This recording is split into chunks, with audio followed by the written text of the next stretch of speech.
السلام عليكم ورحمة الله وبركاته. صباح الخير على الجميع، يعطيكم العافية. بس نعتذر بس على الخلل الحاصل. اللي صار إنه الأستاذ محمد النعمي يعني صارت له يعني ظروف واعتذر على تقديم المحاضرة اليوم، لكن إن شاء الله راح يعني دكتور حمير وهاجر إن شاء الله ما راح يقصروا معنا، فراح يقدمون لنا المحاضرة إن شاء الله بالنيابة عنه. وإن شاء الله نحاول نحدد يعني إن شاء الله الموعد الثاني في إلقاء المحاضرة إن شاء الله.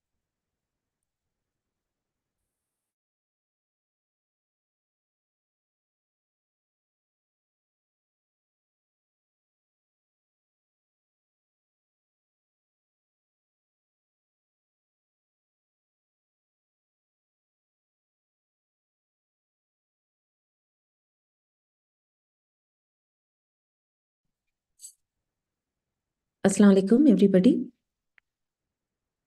And today, inshallah, we will start the presentation with the data management.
Am I audible?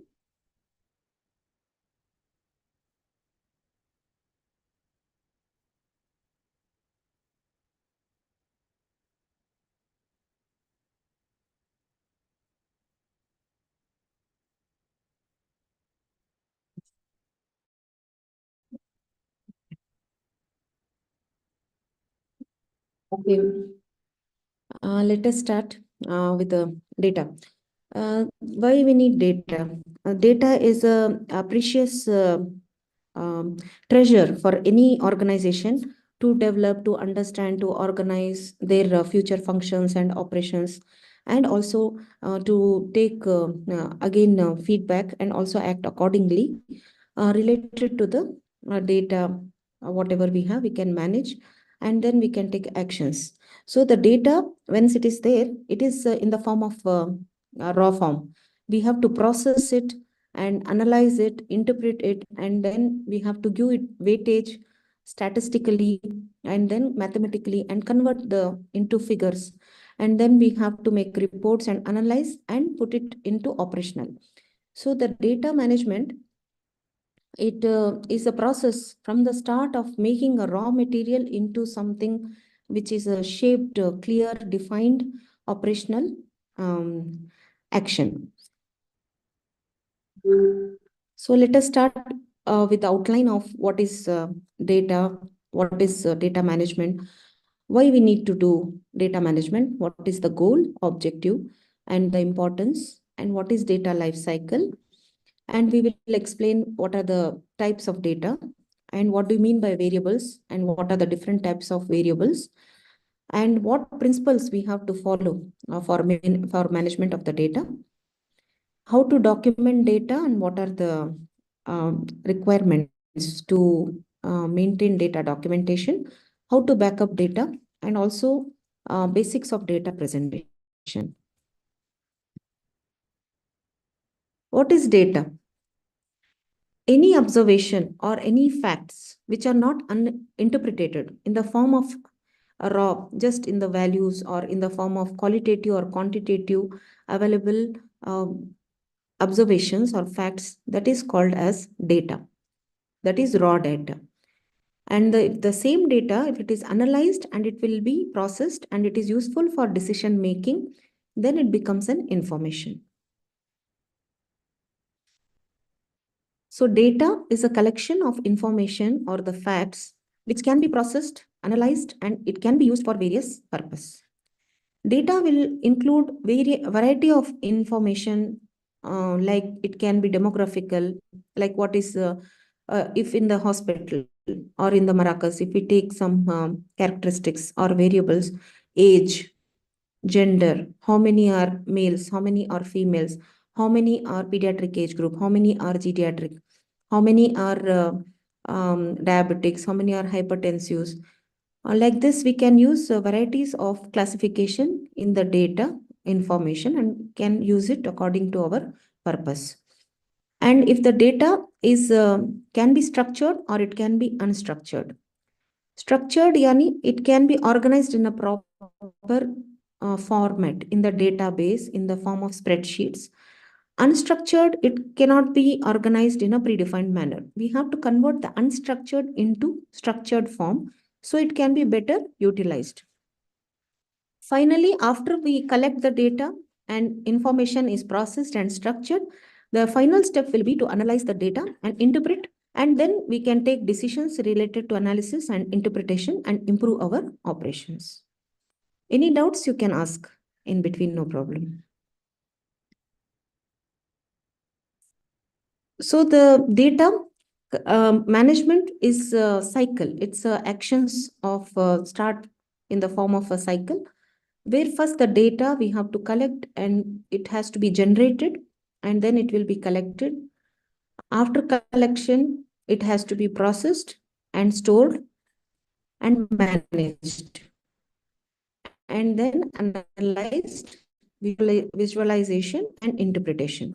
So the data collection from the various sources, either through records, either directly, actively, face-to-face interviews, or from patient by giving self-administered questionnaires, or by giving some spreadsheets or sharing some sheets with the facts or information. After the collection or the tool which we develop, that also has to be validated. The tool which we use for collection of data has to be validated. That I will discuss later.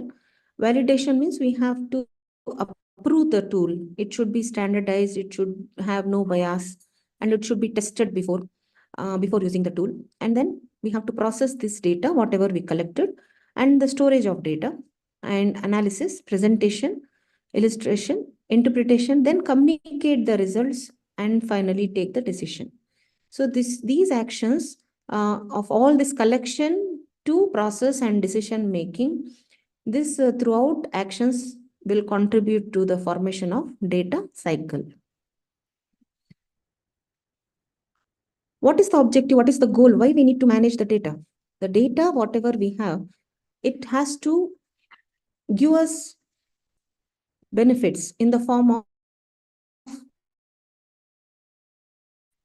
it will increase the visibility. It can create impact. With the better effective data management, it will save the time. It protects the investment. It increases the research efficiency. It helps in preservation. It helps the clusters or organization requirements, performance analytics. So data management is very important process in any organization to take for proper actions and take decision making. So the main goal of data management is implementing data management best practices into your workflow process. So whoever is related in their jobs, in their roles and responsibility, whatever functions they are doing, whatever they are handling data, that data they have to properly first collect and store it, and then process, interpret, analyze, and manage storage, and further keep on updating and present the data and take actions accordingly. So every person who is handling respective data should convert the raw data into processed data and utilize for the further improvisation of the functions of the department. So that is the main goal of data management. Data management is not only at the level of organization. From the start, from every individual, the data management starts. If it is effectively managed at every level from individual, then the team is managing, then it reflects on the organizational data management. Why data quality is important?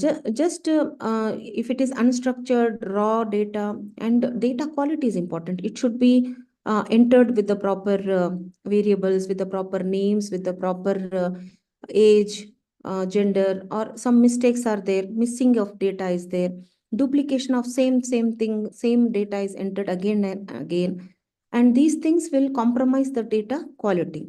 So it will results in wrong decisions. So the data maintenance of data, not only just raw data, but data has to be managed with the proper integration of the quality aspects. If the data is not well managed and if it is having bad quality, it can result in bad reputation in the organization and results in wrong decision making and wrong reporting. So the data management, finally, it helps us for supporting decision making. It helps to improve the patient outcomes. It helps to improve healthcare documentation, to improve the patient safety, to improve performance in patient care, treatment, services, and helps in the administration of in the form of governance, process structure, functions, management, and to support processes. So this is how the data or the information in the management, the steps are followed. Identify the current data and identify what needs, which type of data, what is your objective or goal of maintaining the data. Then design the structure of the information management. Define every element of data, then data collection tool, data collection plan, aggregate the data, and take action and interpret information and identify potential findings, analyze the data. Then with the validity has to be checked, like sensitivity, specificity, and reliability. Then display the data in the proper formats, presentation in the form of charts, graphs, then report the decisions, monitor, and communicate the results. For example, in a hospital setting, for example, you want to understand how many chronic disease patients are visiting and how much resources you have to direct towards the chronic diseases. For that decision making, first you have to analyze how many diabetics and hypertensives are visiting patients are there in your facility, or how many are your beneficiaries. In that, again, you can collect how many, what is their age group. You can classify the age group. Maybe they are type 1 diabetics or type 2 diabetics. How many are childhood diabetic mellitus, adults, geriatrics. Then how many males, how many females. And then if they are associated with other comorbidities, with hypertension, with cardiovascular diseases, and how many medications they are taking, how many times they are visiting the clinic, and how many practitioners do we have related to diabetologist or the physicians. So this will help us to get the current situational analysis to manage the chronic disease department. Like this, if you manage the data accurately with the proper entries of data, how age groups and gender and socioeconomic or nationality, and then frequency of visit, number of physicians available.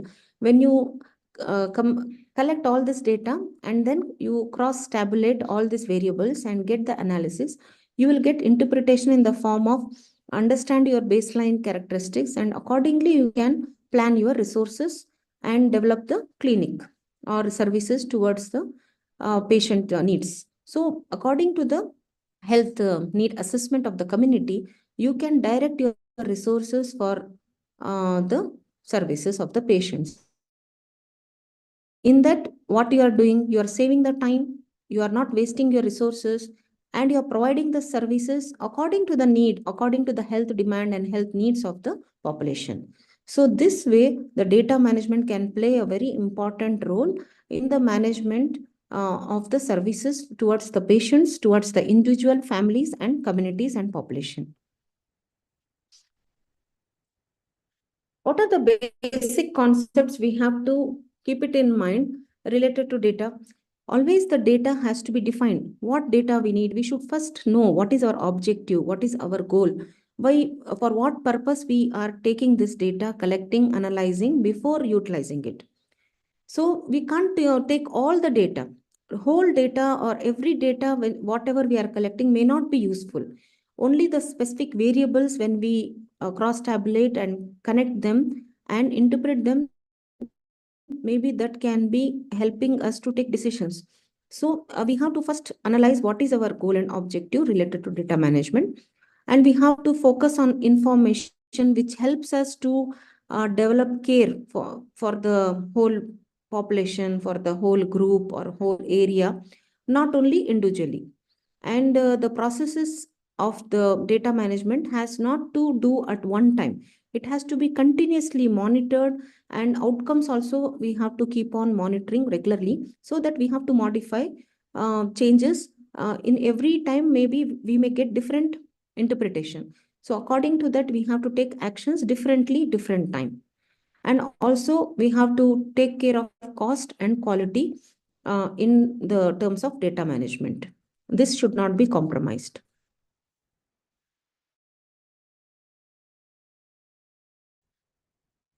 The source of data in the hospital or in the primary healthcare service or any healthcare facility, we can get the data from internal source or from external sources. Internally, we can get the data from medical records or patient and staff surveys, from the mortality reports or direct observation, infection control reports, incident reports, and externally from reference databases, from accreditation, some boards, from other certified boards. From them, we can extract some reports and we can analyze, or from some national data, from census, from General Authority of Census Statistics Board. So like this, we can collect the data from various internal and external sources. Types of data.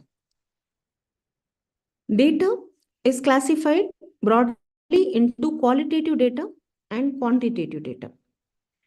Qualitative data, the name itself suggests that it cannot be measured in terms of numbers. It is attribute. We can nominate it and we can order it in the form of order. But quantitative, we can measure it in the form of numbers quantitatively. So qualitatively, again, we can classify the data in the terms of nominal data and ordinal data. Quantitative data, we can classify in types of continuous data and discrete data. So we will explain again examples. Quantitative data is the data which is recorded in the form of numbers, and therefore it can measure the quantities. And quantitative data is analyzed using statistics. Whereas qualitative data, it is recorded in the form of text. It is not in the form of quantity, but in the form of quality, just in the form of different categories. For example, type of hair color, black, gray, blonde, the country the person belongs to, nationality, marital status, like this. So this is all qualitative data. In quantitative data, we have continuous data or discrete data. The data which can be measured in a continuous numerical scale. And it takes large number of possible values. For example, if weight or height, weight can vary from 1 kilo, 2 kilo, even in between values, like 2.5, 2.75 kilo, like this. All this can be considered as continuous because in between values are also considered. So this is called as continuous data. And in continuous, again, we have classification as interval or ratio. In interval, it does not have an absolute zero or negative numbers. For example, temperature. When we tell, it is like 40 degrees centigrade, then 1 degree centigrade, like this in degrees or Celsius. Whereas ratio, it can have absolute zero and negative numbers. And in this, it doesn't have meaning, such as for height variable. If height is zero, it doesn't give any importance. Height cannot be zero. So always the ratio will not have zero. So discrete means it is different from continuous. It will not have in between values. It will have exact numbers or counts.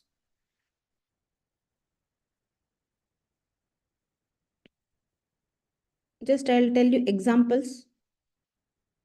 For example, nominal gender, male, female. Marital status, married, unmarried, single, divorced.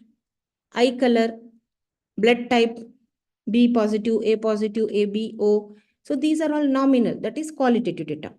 In ordinal data, we can categorize in order. For example, intensity of burn, it is like mild, moderate, severe, high, patient satisfaction, not satisfied, satisfied, very much satisfied. Like this, we can grade that. So in a form of order. So this is qualitative data. Whereas in continuous, if it is having continuous in between values, like age, 24.5 years, 24 years, 0.6 months, like this, height, weight, these are all quantitative variables. Discrete, we can't tell 2.5 beds. We have to tell it is 3 beds or 4 beds, 5 beds. Number of patients, we can tell there are 10 patients. There are 100 patients. We can't tell as 50.5 patients. We can't give them in between values. So they are not discrete. That is called as, if it has in between values, then such variables we can tell them as continuous variables. But if they have particular discrete number of values, then we can call it as discrete variable.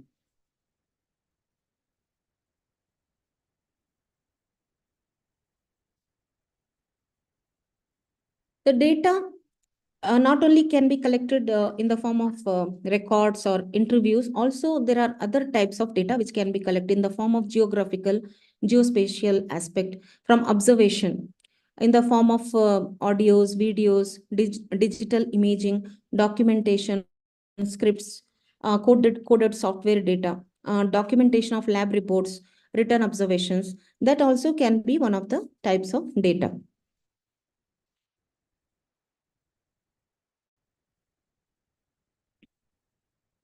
Now the part of data is what defines data. Inside the characteristic is variable.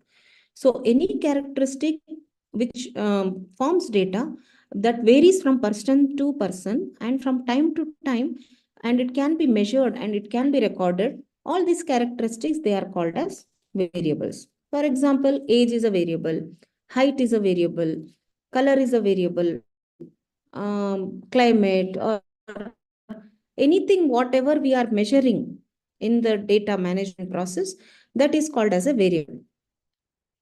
In the variable also, we have to classify in the same type. Variable can be classified as a qualitative and quantitative variable, and qualitative variable will be again reclassified in the form of nominal and ordinal, and these are categorical data. Quantitative data, again, we can classify that as continuous and discrete in the form of interval and ratio form. So again, same examples applies here also, quantitative as I told you here, and qualitative data.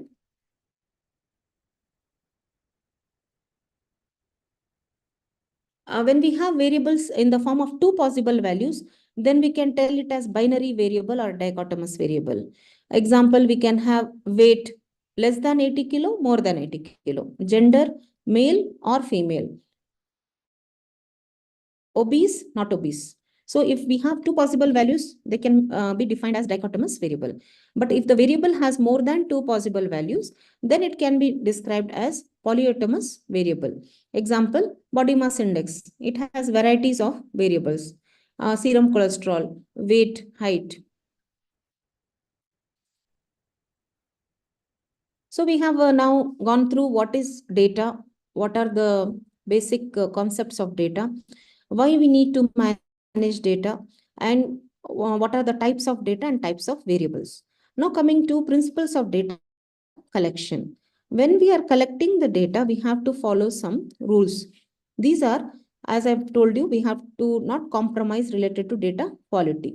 So the data quality is again determined by these factors, which are called as validity, reliability. Validity is nothing but accuracy. Accuracy is the ability of the measurement to correct the what it has to measure. If it is accurate, it means it is validated. So the validity of the data is very important. We have to make sure whatever we are measuring is accurate. It means our data is valid. And reliable. What is reliability is also called as reproducibility or repeatability or precision or consistency. It means even if we go on measuring repeatedly the same thing, it should give us same results again and again with the multiple measurements. That means our data is reliable. So some are always our data cannot be reliable or accurate both times, but if it is both time, see here it is within what we need, it is in the accurate form and also it is reliable. So that means our data is good quality. But sometimes the data can be reliable, but it will not be accurate. And sometimes it can be accurate but not reliable. And if it is of very low quality, then both it cannot be reliable and cannot be accurate, then data will be of bad quality. So these are the principles of data management, that it should satisfy these principles of reliability, validity, accuracy. So when we have accuracy, our data will have precision. So when our precision is good, then we can take strong decisions because our data is valid and it is precise, so that we don't have any bias or confusion in our data management. Then we can take strong decisions based on always the dimensions of data quality should have good accuracy, integrity, completeness, and it is a currency. The data quality is the currency of the organization. It should have uniqueness and it should have validity. So these are the basic dimensions of data quality, which I have explained. Now let us go for the presentation of data. The presentation of data starts with various types of figures, diagrams. Tabular presentation is also one of the representative form of data. Whenever you are representing table in the form of data, you have to uh, develop this outline. You have to give number, table number, title for the table. Then you have to develop rows and columns. And in the columns, you have to mention your variables, which can be on x-axis, which can be your y-axis, simple tables or cross tables, and then and in the form of percentages and footnotes and the source of the table if you are taking from with the evidence. So this is how table has to be represented in the columns, and every column has to be clear with the unit, whether it is in percentage or whether it is kilos or centimeters or meters, whatever it is, it has to be precise. So we can use table whenever we have to organize and compare numerical data information that can be easily represented in the form of rows and columns. If there is large amount of data in the form of structure and easy to read format, we can use tables. And it is helpful when we are having multiple variables and categories. And tables are commonly used in the form of articles and research, any reports that can be used. When such type of data has to be represented, we can use tables. So the advantage of table representation of data is it is easy to read, easy to understand, can compare, it helps it is flexible, it gives clarity, so that we can understand the complex data in one view, easy to analyze. But it has disadvantages also, because it is data overload can be there. It can have limited visualization because the overcrowd of all the contents in one table, and it is time consuming. and overload of data and lack of context. Qualitatively, we can't understand what is the weightage of every variable. We can't understand the trends and patterns. Disadvantages of tabular presentation of data. So before inserting any data into the tables or any form of figure and graphs, first you have to create dummy tables or dummy graphs before you start your study or process your data management. Then first, after collection, you can integrate the values into these dummy tables, and then it will help you to manage easily. Like this, for example, if you want to understand any type of action, you have to make such type of dummy tables in the form of these variable numbers, percentages, and your variables here. What is the age, gender, male, female? You can classify what all variables, classifications are there. And then in the demography, like this, you can create some dummy table. Gender, male, race, like this, and number and percentages. So like this, these dummy tables will help in the future to add all the values and use later for your collection and entering the data. So data backup. Keeping the data backup is very important step in data management task. When you are collecting data, processing data, but you are not backing up and you are not storing your data and managing your data, it can be a very huge loss. Some data backup is better than none. Automated backups are better than manual. And your data is only as safe as your last backup. So until you save your last backup, your data is not safe. So always, whatever data you are handling, you have to store and manage with the proper storage and privacy issues. So data unintentionally, it can be lost. So always we have to take measures for data privacy and data storage policy utilization. So the data storage options, according to the organization, it can be stored in the PCs or laptops or external storage devices or network or cloud storage. And so like this, according to whatever organization or uh, departmental level of storage options, you can store your local and remote data options. So your data is a lifeblood of your research. If you lose your data recovery, then recovery is very slow and it can be costly and even worse. So data storage is very important. So finally, you speak for your data. Data will not speak for yourself. So first you have to manage your data, process, collect, maintain data in a well quality form, and then you have to interpret and present it. Then only the data can help in decision making. So data, it stands for the standards of the organization. If it is well integrated and it has undergone the process of data cleaning, avoiding duplication, maintaining the consistency of data in the form of accurate data, complete data, reliable data, and if it is following the confidentiality and validity policy, privacy issues, and it has sharing management storage options, and if the data driven is value-based data driven action can be taken. And also we can intervene if the dashboard is maintained according to the data, we can plan our interventions and policies, procedures and standards and roles. All this when we are implementing in our management in the organization to process data and management, that is nothing but data governance. And if the data governance overpowers the data management, and all these policy procedures, standards, rules are maintained and the data management is maintained in an effective way, then it leads the organization for the successive outcomes.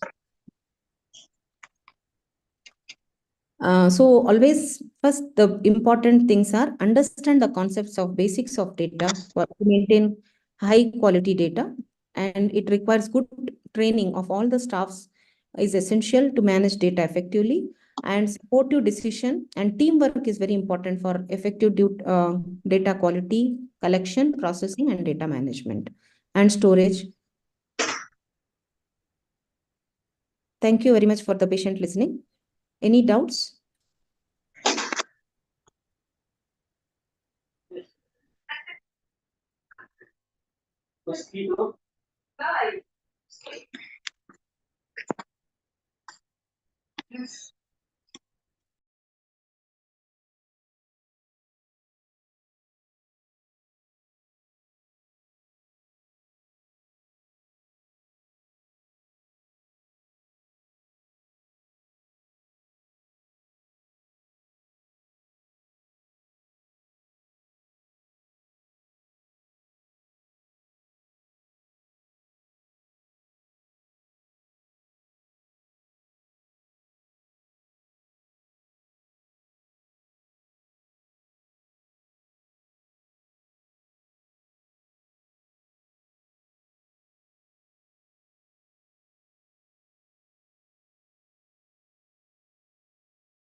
Assalamu alaikum. Good morning, everyone.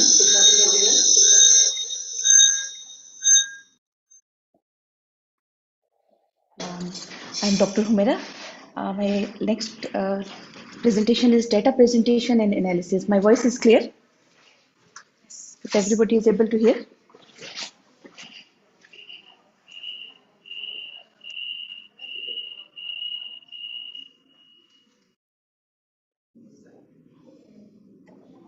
Okay, as Dr. Hajra has already discussed about the basics of data management.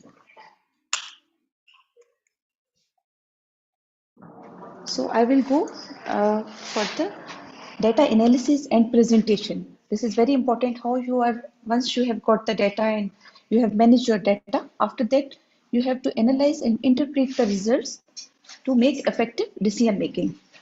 So this lecture outlines the classification of data, data analysis, how you will analyze the data, how you will present the data, then after the presentation, statistical handling of the data. Some data should go under the statistical analysis and which programs are useful to analyze the data, and then finally how you will interpret the data or make results. I will not go to the detail of classification of data, as already in the first lecture it has been explained how many types of data, qualitative and quantitative. And qualitative is further categorized into nominal, ordinal data, and quantitative into discrete and continuous data. Nominal, as from the name, it is clear that nominal means related to names. It include only the qualities, not into the discrete numbers or figures. So nominal data, for example, hair color or nationality, these all includes into the nominal data. Ordinal means in form of orders like married, unmarried, low, high, moderate, square. And discrete data and continuous data are the types of quantitative data. Discrete means numbers, like you cannot tell in the form of integers. For example, how many persons in this meeting. So you can't say that 2.5 or 2.75. It is either 2, 3, 10, 20, 30 like this. And continuous data can be measured in the form of integers like height, weight. So these are the types of data. So according to this type of data, you should analyze the data and you should present the data according to the data type. So what is data analysis? It is the process of collecting, cleaning, transforming, and then modeling your data with the goal of discovering useful information. After analysis, you can draw conclusion and it will support your decision making. There are various statistical techniques and methods to analyze the data, to uncover the pattern, trends, and insights according to your data analysis results. And then you will interpret the data, you can get the conclusions and make informed decision based on your findings. This is just summary of data analysis process. First of all, you should know why you need data analysis. You identify the data and then collect the data from different data sources. Which data you are collecting from the different sources, then you are going to clean it. Cleaning step is very important. If you are not cleaning the data and it is not of you have not validated the data, then it will give you maybe mislead you toward the wrong decisions and wrong results. So remove the missing values, impute the missing values, or remove the duplicates. And also you have to validate the data.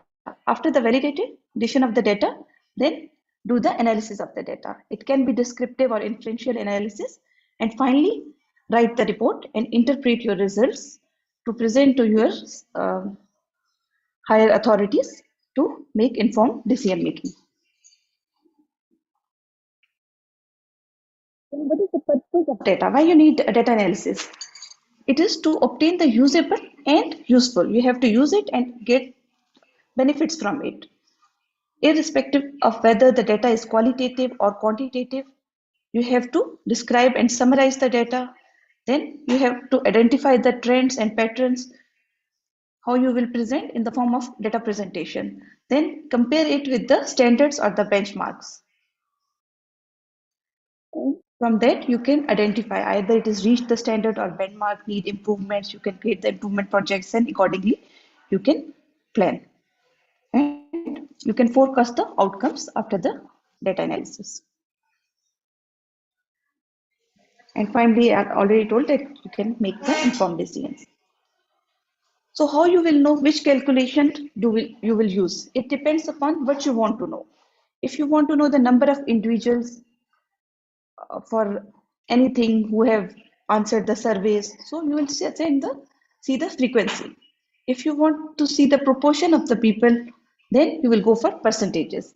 Similarly, if you want to know the average number or average score, you will calculate mean. And middle value, if you want to the range in the data, it is a big data and you want to know the middle value, you have to find out the median. And then range, you can also check, you can make the cross tabs to compare the two groups and change score. If want to report the changes from pre and post intervention, then you can go for change score. And set standard deviation to show the degree to which response varies from the mean. So this we'll discuss in the later slides. Data presentation is what? It refers to the organization of data either in the form of text, table, graphs, charts, or statistical presentation. Logical and statistical conclusions can be derived from the collected measurements. So there are different types of data presentations. It can be text presentation in the form of text. You can write small presentation, tabular presentation. For some researches, mostly it is used graphical presentation and mathematical presentation. Depends upon your need, you have to present your data. Text presentation is what? Text can be used to introduce the data. Usually text presentation is not being used. You have to just introduce your data. You can give the background to your data or information. You can highlight the key findings along with the presentation graph. Sometimes it is not representing all your what you want to convey. So you can write small text along with the tables or along with the graphs. Text can be used to provide the additional information or details that may not be presented in the form of graph. So for that, you can add on small text. It is called the text presentation. Tabular is already discussed by Dr. Hajra. I will not go to the detail of that. So for the graphical presentation, quantitative and qualitative data has different type of graphical presentation. You have to choose according to your data, which kind of data you are going to present, then you will choose the type of presentation. Either it can be quantitative or qualitative. For example, quantitative data, which kind of graphs you will use? Histogram, frequency polygon, line chart, frequency curve, cumulative frequency diagrams, or scattered diagrams. While to present the qualitative data, usually types of graphs used are bar graph, pie graph, pictogram, map, or spot maps can be used for the graphical presentation. But you have to keep the key points while presenting your data. Ensure that graph should have a title. It should describe itself, that what you are going to present. Label the components of your graph. Indicate the source of data. At the end of the graph or table, you should write from which source data has been taken. Provide the number of observations. For example, if you are using number, you should write how many numbers, total number of variables you should write on the top of the table or the under the table or graph as a reference point. Add footnote if some more information is needed. So histogram is used usually for the quantitative data and quantitative continuous data that can be grouped in the form of intervals or bins. For example, in this graph, it has been shown that it has been divided into form of bins and intervals, 97.4 to 97.6 to 97.8. You can divide in the form of intervals, and it is used to present the continuous data. For example, distribution of oral body temperature has been shown in this graph. It is useful for display the distribution of data and identifying the pattern or trends in the data. You can easily summarize the large or complex data in the form of histogram and compare the distribution of data across different groups or different time periods. It is useful for comparison also. In the frequency polygon is an area diagram of frequency distribution developed over the histogram. Like already histogram has been developed. So over that, if you want to see the trends, you can draw a diagram of frequency polygon by joining the midpoint of class intervals. For example, in this graph of histogram, in each bar, you can join the midpoint and you will get the frequency polygon. It is also used as a line graph to represent the quantitative data. It will show you you can easily compare with the benchmark or the standards and trends over the period of time. Similarly, another type of presentation is line or chart or line graph. It is a frequency polygon presenting variations by lines. It will show the trend over a period of time. It can be used to compare multiple data sets on the same scale. For example, in this diagram, 4 categories have been presented in the form of line graph, and you can compare all together. It can be useful to highlight the changes or anomalies in the data if there is a sudden spike or sudden dip into the data. So you can identify easily in the line graph.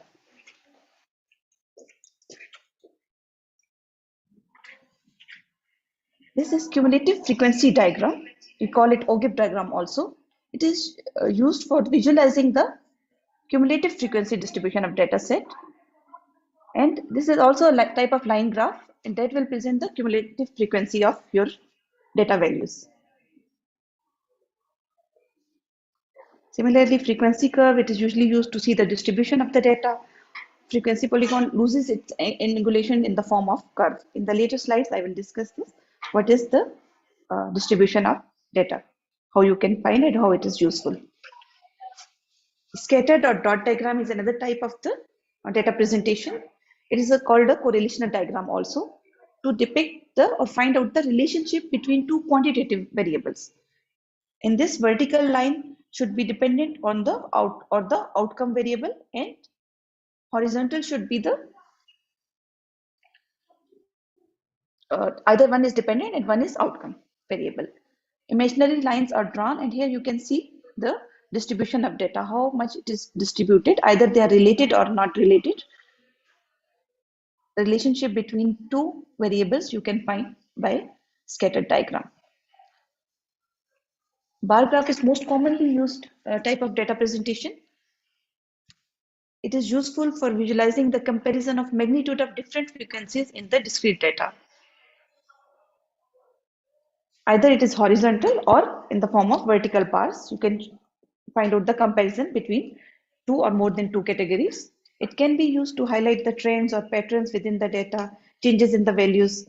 There are 3 types of bar graphs: simple, multiple, and proportional bar graph. In the next slide, it is shown. proportional bar graph used to present the data in which total magnitude is divided into different components. For example, in this chart, in this different institutes, number of boys and girls. So these are the proportional bar graph. It is showing the how many males or how many females. Like that, you can present the data in the form of proportional bar graph or multiple bar graph when it is used to represent the distinct values for more than one item that share the same category. For example, category is same and they are sharing. So you can present in the form of like 3 hospitals you want to compare the data in first quarter, second quarter, third quarter, or yearly you want to compare. So you can use this multiple bar chart.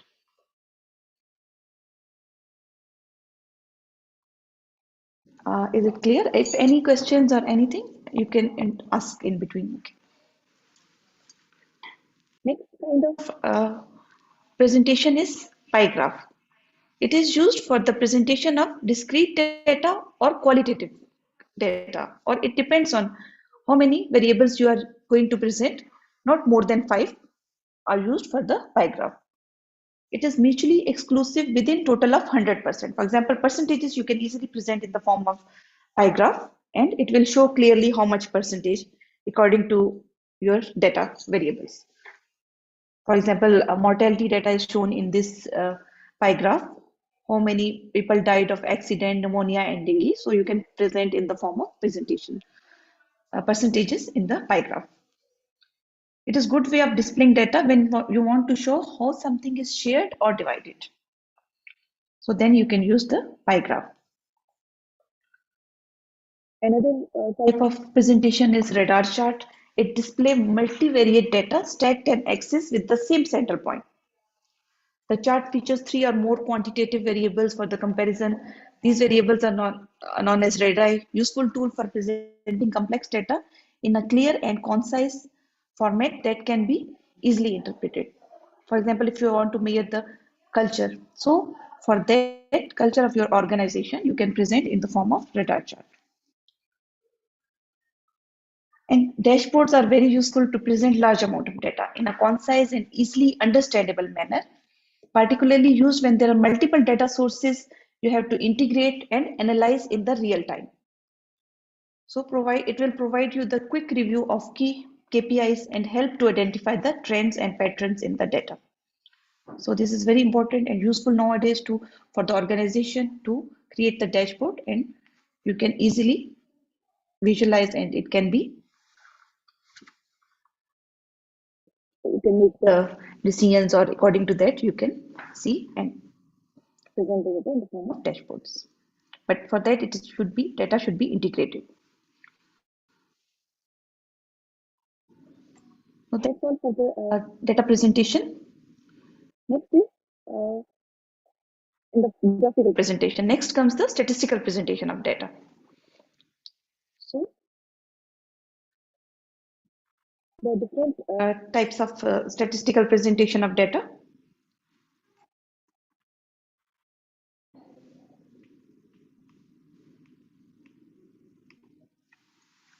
The descriptive statistics and inferential statistics.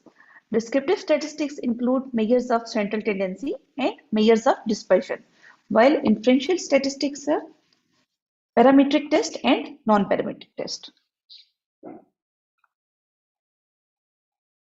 So what is measure of central tendency? If you want to measure the central tendency, you have to find out the mean, median, mid-range, and mode. How data is variated from the central points. You can use the measure of central tendency. So what is mean? It is sum of the values of the data. You can add on all the values of the data and then divide it by total number of values in that data set. So you will get the mean. For example, the systolic blood pressure of 5 individuals. For example, in this example, it is written 83, 75, up to 72. So these are how many numbers are there. This is for the small data set. Just as an example, it is shown. You have to add on all these values and then divide it by total number of values. You will get the mean of that data set. Now you will find out the mid-range. Mid-range is the middle of the that data set. But you have to add on largest and the smallest value and then divide it by 2. You will get the mid-range of data set.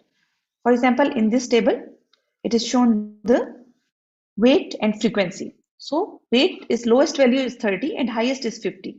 So you will add on these two values and divide it by 2. You will get the mid-range of this data set or mid-range of the weight of the 14 children. So by that way, you can calculate the mid-range of your data.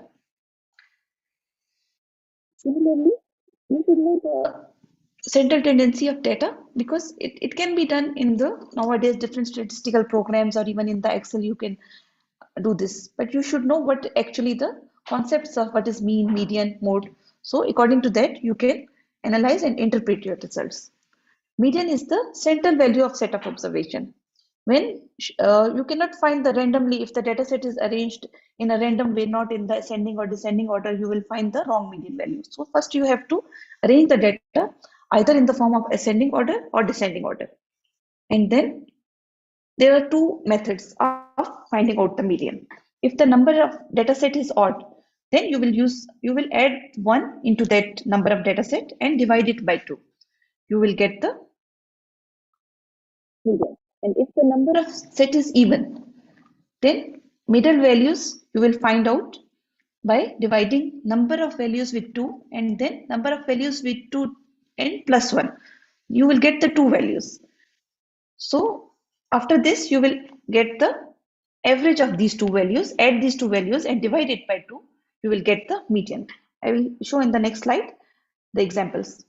For example, the diastolic blood pressure of 9 individual was, for example, 83, 75. It is randomly numbers are arranged. So first of all, you have to arrange in the form of ascending orders. So once you have arranged all the values in the form of ascending order, then you see this number is odd. 9 numbers are there. So you will add 9 plus 1 by 2 and the median is 5 in this odd number data set. So the median value of 5 in the set of data 79. It came 5. So 5 means the fifth value in this is the median 79. Similarly, if you have the even numbers, so how you will find out? You will calculate first of all arrange in the ascending order, then you will find two mid values. First divide the number, here 10 numbers are there. So you will divide it by 2, you got 5 and then add 1 into that, you will get the 6. So fifth and sixth values are the median values. So two middle values you got. So from that you will add on both values and divide it by 2, you will get the median for the even numbers.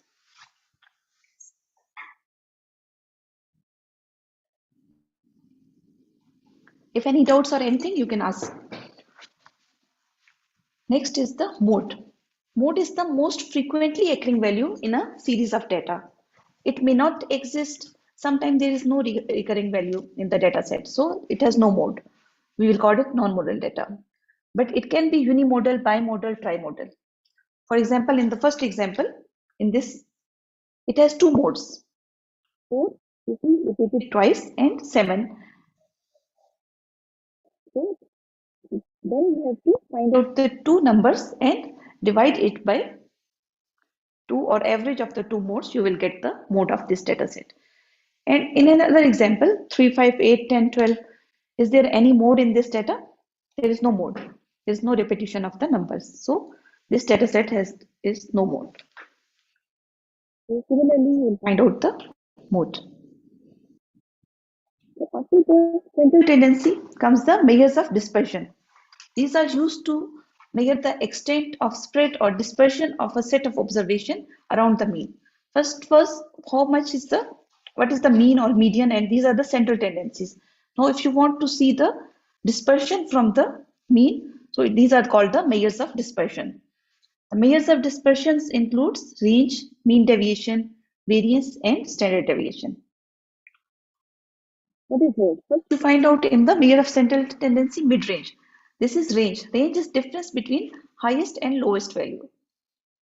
First, in the mid-range, you added highest and lowest value and you calculated the mean of that. But now the range is, what is the difference between highest and lowest value? Mean deviation is the average of difference from the mean. You will find out the average of difference, and it should be calculated regardless of sign around the mean. I will discuss in the later. The average of square differences from the means are called the variance, and square root of variance is called the standard deviation. This is just for your knowledge that you should know what these terms are and how these are being calculated. Range, as I told in this data set, you can see it is already arranged in the form of ascending order. So you will calculate range from, subtract the lowest value from the highest value, and you will get the range of that data set. And mean deviation is what? You will find out the mean, and you will check from that deviation from the mean.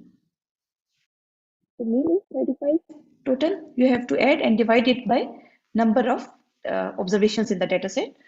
So it is 5. Deviation from the mean, you can subtract this number from each value, and then you can calculate the mean deviation. Similarly, variance is square deviation from the mean.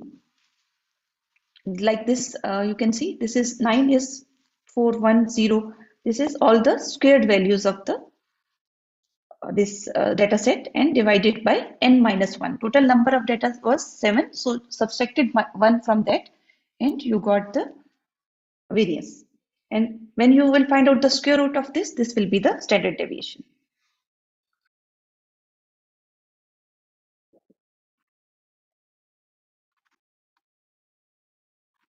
Normal distribution. Now next is the distribution of data.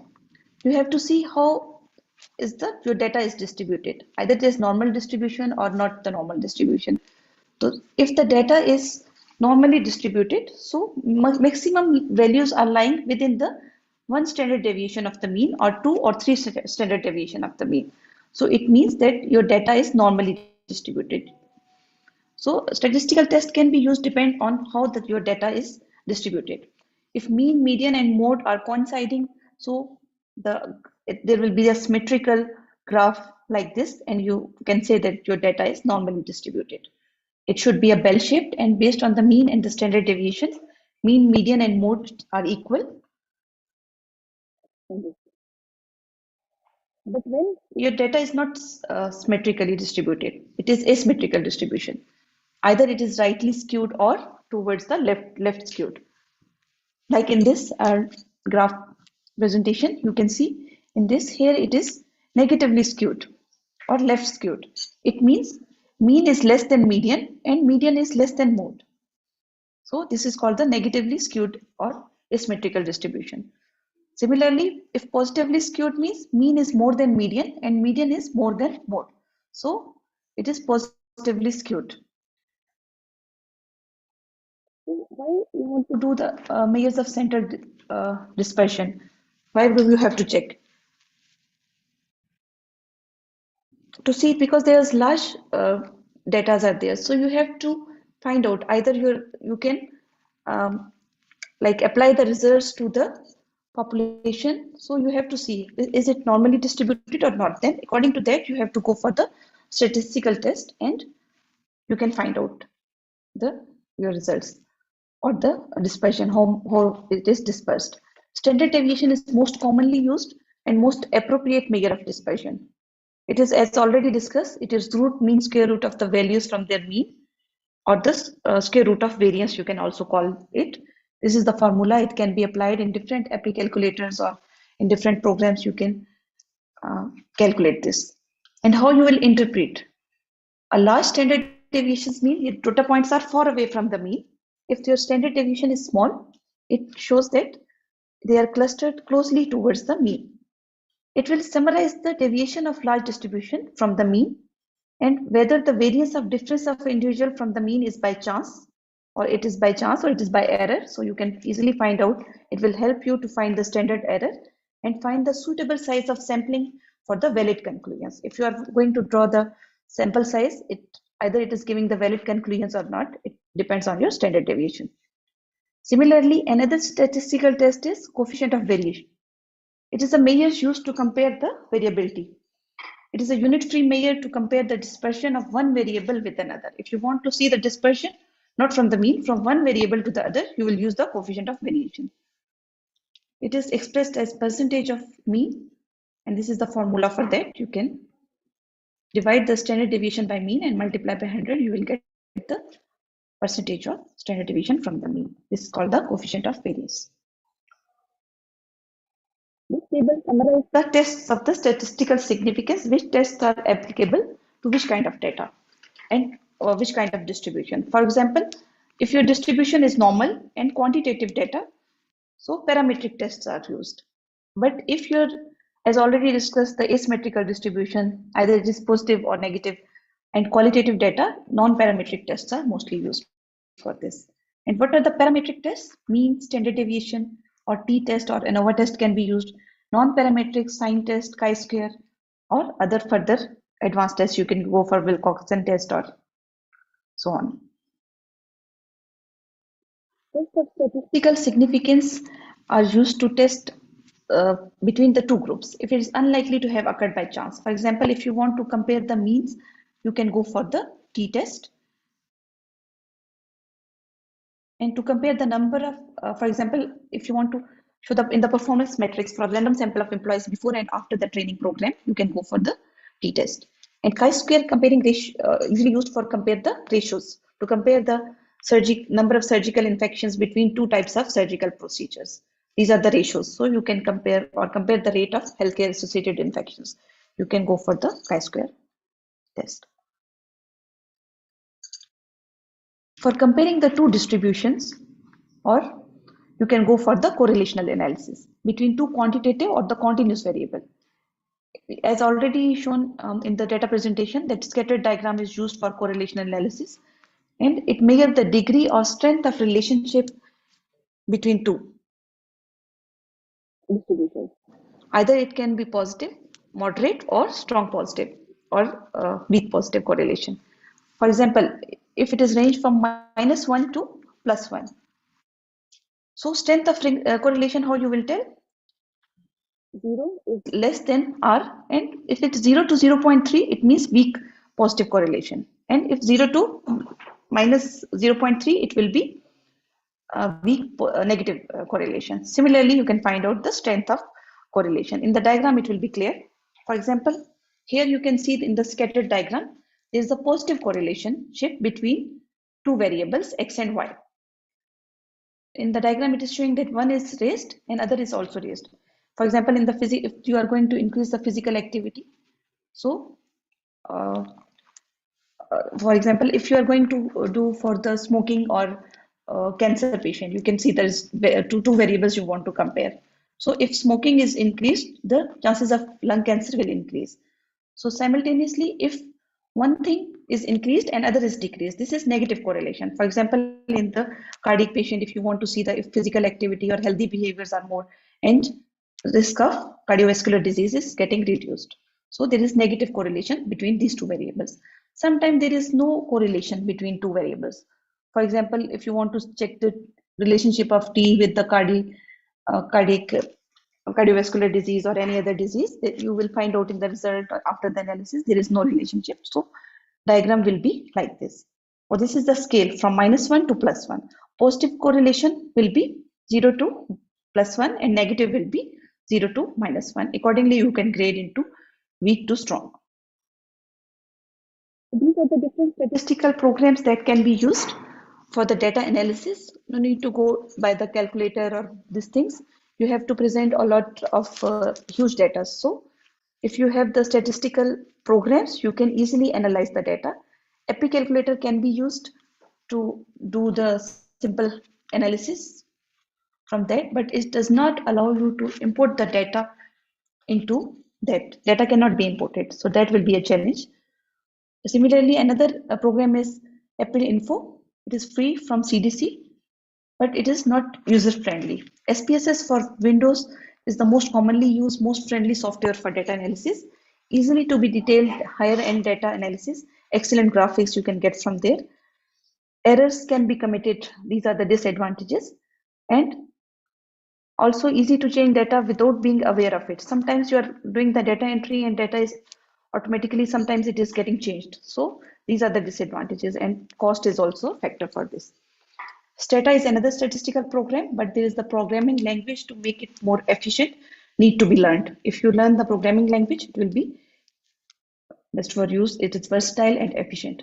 Similarly, Microsoft Access and Excel, they can be used for detailed analysis and data should be imported into the statistical softwares in the Excel. If you want to do the advanced analysis in Excel, it is not available.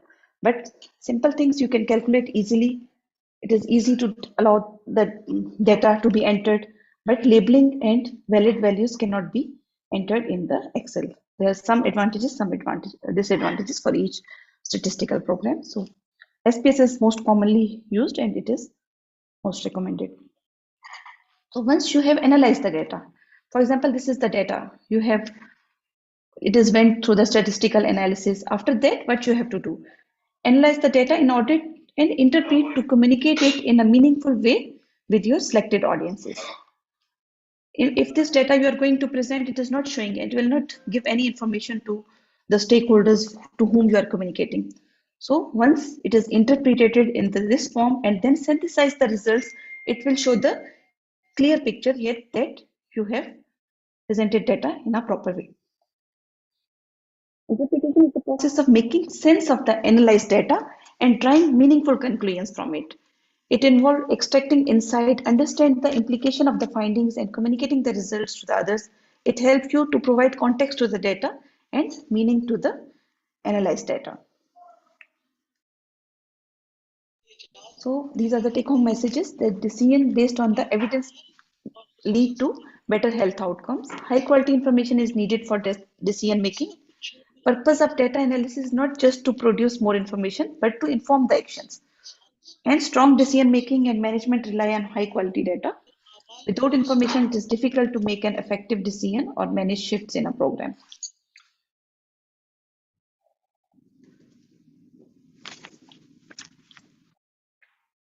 So these are the references. If any questions, any queries, you are most welcome.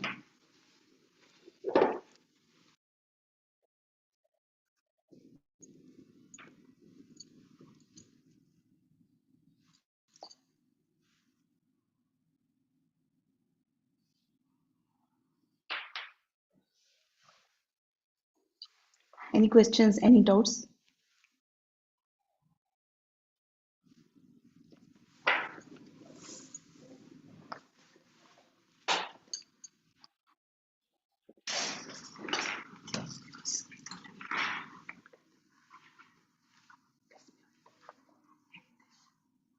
Oh, meeting with it.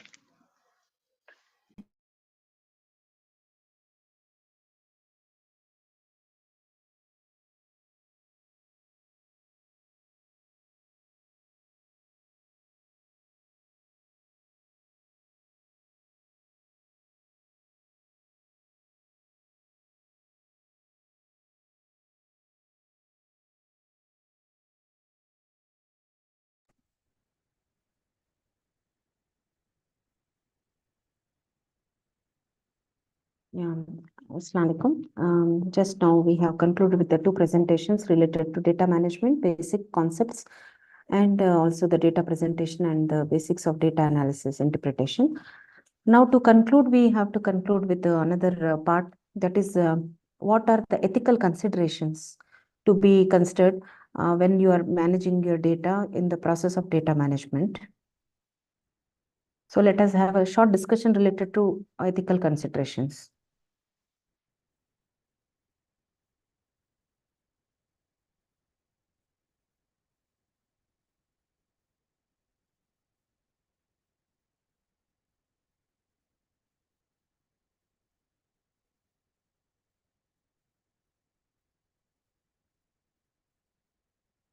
Is the screen visible? Screen is clear? Okay. Related to ethical considerations in data management. Ethical consideration in medical data management, it refers to ethical principles and guidelines that should be followed when we are handling and using medical data.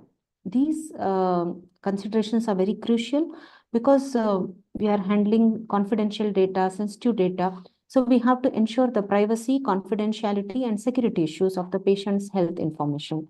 So to maintain trust between healthcare professionals and patients. So we are not allowed to use anybody's confidential data and use it for the operational purpose unless we satisfy these ethical considerations. So there are principles of medical ethics in data management. They are consent. The consent has to be there, and transparency should be there, accountability and governance, data accuracy, security, data sharing with third party access, and privacy and confidentiality. So all these components we have to consider ethical considerations and follow ethics when we are managing data related to patient confidential sensitive variables. So what are these things? Privacy and confidentiality. So data management should prioritize protecting the individual's privacy rights and ensuring confidentiality. And before collecting the personal data, we have to take informed consent and ensure the secure storage, not to share data, sensitive confidential data with anybody other than the authorized person. And also the data storage and transmission of data with the proper sharing agreements and implementing appropriate measures to prevent unauthorized access or use, because this is confidential patient related sensitive data.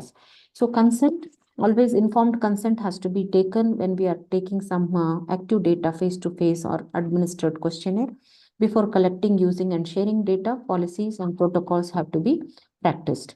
So individuals should not have the right to know how their data will be used. They should have right.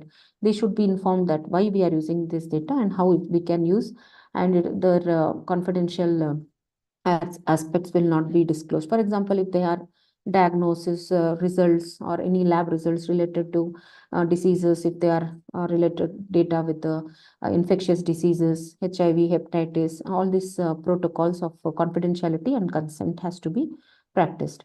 Transparency. Organization should be transparent about their data management practices. Like there should be a clear protocol and procedures where how we are collecting data, how we are following ethical guidelines practice, how they are using and using with the proper shared agreements or not. And it should be, there should be a clear policy related to privacy and terms of service that later it can be accountable for. So all this has to be practiced. When we are practicing transparency, these three things we have to manage. This is the basic ethics in transparency, where it says the beneficence and non-maleficence and justice. These three are the core domains of transparency. Beneficence, yani acting in the best interest of patient and using medical data to improve the healthcare outcomes. And this principle, it emphasizes the data for research or quality improvement or evidence-based decision making to benefit individual and patients and broader population. So it should be beneficial in the interest of the patients and the population. So that should be the principle. And non-malfeasance, that is, there should be no harm to the patients through the responsible use and management of medical data, and that requires healthcare professionals to ensure accuracy and integrity of the data so that there is no potential harm to the patients when we are managing the data. Then justice, ensure fairness and equity in collection, use and sharing of any medical data. And this principle should emphasize access to data based on legitimate and justifiable reasons and benefits and risk associated with the data use, so that it is distributed fairly among the individuals and communities in a justifiable way. So these three basic principles we have to practice to maintain transparency, that is beneficence, non-maleficence, and justice. And data accuracy is also the ethical part, that is data management should always have these principles of accuracy and integrity, where how it is collected and implemented so that the errors are minimized, and regular updating the data, verifying data, and providing the and verifying the and providing the individuals with the ability to correct inaccuracies. So this is one principle. Accuracy, as already I discussed, related to validity, that is nothing but accuracy. And I told these, anything which we are not following data security, data storage, data backup, then also it's not following ethical principles. Like data security, Always the organizations who are handling large data management, they should have a robust security measures to protect the data from unauthorized access, so that the data is not encrypted and there is a secure storage system, and regularly it should be updated with the security protocols. So that's why we have departments of cyber security to avoid this cyber crimes and data thefts. Then data sharing and third party access, always the organization has to carefully consider the agreement and policy protocol related to privacy and data sharing among the third parties, and it should be done with the proper consent and with the compliance with the relevant laws and regulations. And accountability and governance, organizations should establish a clear accountability mechanisms and governance structures to ensure compliance and ethical data management practice, to assign responsibility and to develop policy, protocol, standards, procedures, that who will manage data, how they will do regular collection, how they'll maintain the data quality, integrity by doing regular audits, and provide mechanisms for individuals to raise concerns or lodge complaints if any issues related to ethical concerns or data management, privacy or security issues, and data storage and collection issues. So these principles, they provide a very important framework for ethical decision making in medical data management, and it helps the healthcare professionals in maintaining patient privacy, confidentiality, and trust. So in summarized form, ethical considerations are those ethical principles which can uphold the patient's rights and trust, that has the potential for medical data to improve the further healthcare outcomes. So always data management should follow proper ethical guidelines according to rules and regulations of the organization, and everybody in the organization is responsible for the data and ethical use, so that there is a maintained trust and individuals whose data is collected and managed according to the protocol and rules and regulations. Thank you. This is just, I wanted to brief these important legal rules and regulations related to ethical considerations whenever you are handling, processing, or managing data.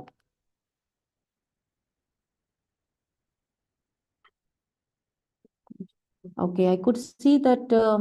Can we get the slides? Yes, inshallah, we'll share all our presentations in the groups, inshallah. And there is any international policy for data management for confidentiality and privacy? Yes, any organization, always they should have a policy related to data. International policy, according to different institutions, they will make their own policies and procedures for data privacy, storage, confidentiality, ethical considerations. So, like if it's a Ministry of Health or if it is a health cluster, they should have their own data policy related to data management with some international references, evidence-based. Inshallah, we'll share the slides, and any doubts, most welcome to ask any doubts related to our presentations.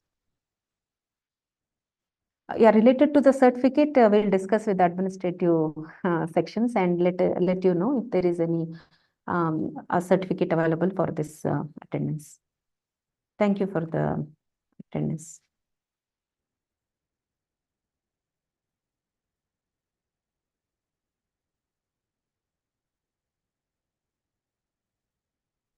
Thank you. We'll conclude. Any doubts or any queries?